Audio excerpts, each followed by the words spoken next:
السلام عليكم أصدقائي صديقاتي. اليوم في هذا الفيديو لدينا مراجعة للعلوم الطبيعية أولى ثانوي الفصل الثاني. أصدقائي صديقاتي، أرجوكم قبل البداية في الفيديو جمع الفيديو واشتركوا بالقناة لكي يصلكم كل جديد. الوحدة تاع البرنامج نتاعكم هي تأثير العوامل الخارجية على إنتاج الكتلة الحيوية. في العوامل الخارجية عندنا العوامل الترابية وعندنا العوامل المناخية. نتطرق أولا للعوامل الترابية. تحديد العوامل الترابية التي تتحكم في الإنتاج النباتي. لاحظ وثائق كل من الصفحة 120 و 121، يعني تكونوا دايرينهم في الدرس. نروح الآن نحدد العوامل الترابية التي تحدد إنتاج الكتلة الحيوية. أولا العوامل الترابية ينقسمون لاثنين: عوامل فيزيائية وعوامل كيميائية. العوامل الفيزيائية عندنا مسامية التربة، التركيب الحبيبي يتم التأثير عليها بالتقليب الحر أي زيادة نسبة الرطوبة والأوتنين. أما العوامل الكيميائية نأثر عليها بتسميد التربة وسقيها. وما هي التركيب المعدني؟ يعني NPK ها هي كيما هنايا NPK والحديد يتم التأثير عليها بتسميد التربة وسقيها.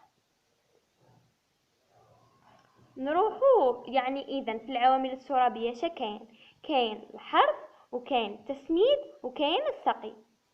يعني السقي يدخل ضمن التسميد والحرث يدخل ضمن التسميد في العوامل الكيميائية والحرث يدخل في العوامل الفيزيائية. يعني العوامل الترابية هما ثلاثة: الحرث يدخل ضمن العوامل الفيزيائية، والتسميد والسقي يدخل ضمن العوامل الكيميائية. ما هي أهمية التسميد وما هي أنماطه؟ لدينا تسميد معدني وتسميد عضوي. يعني التسميد المعدني يحتوي على المركبات NPK: N أزوت، P فوسفور، K بوتاسيوم، ويمتص بسرعة من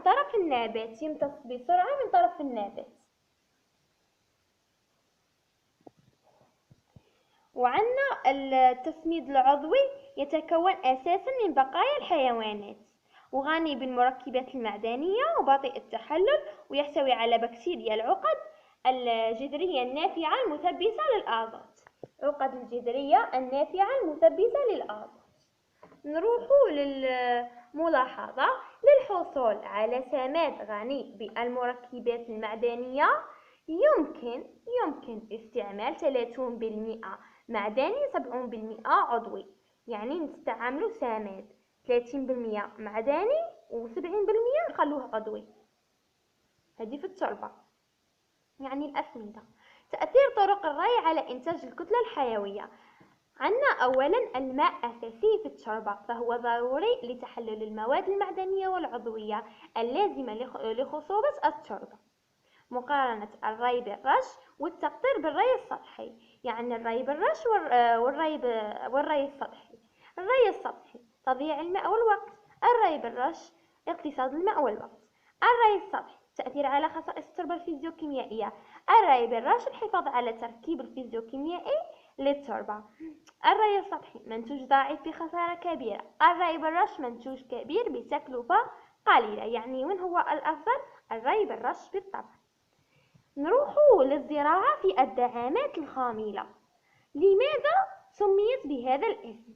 سميت بهذا الاسم لأنها تتم خارج التربة، حيث يمكن التحكم في تركيب المحلول المعدني حسب حاجات النبات باستعمال نفس الماء لمرات عديدة، وبالتالي نوفر عوامل خارجية مناسبة والحصول على إنتاج وافر. استنتاج: هنايا السقي نورمالمون يجي مع التسميدة. هنايا كاين خطأ. من أجل تحسين إنتاج الكتلة الحيوية يجب التأثير على الخواص الفيزيائية للتربة بالحرث فقط، والتأثير على الخواص الكيميائية بالتسميد والسقي.